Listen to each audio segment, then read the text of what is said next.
3 basic rules to maximize your chances to achieve the objectives you planned for during 2024.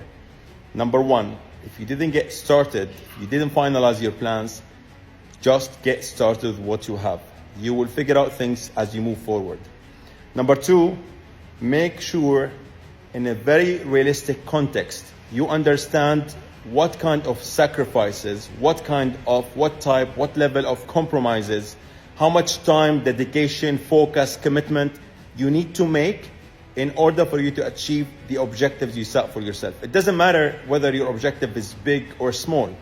What matters is that you understand how much you need to put forward in order for you to achieve it, right?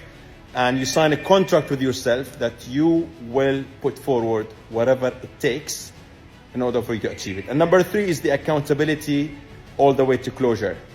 And closure is actually serving the purpose that got you to start your plans on day 1, right? Good luck, guys, 2024, and Happy New Year, everyone.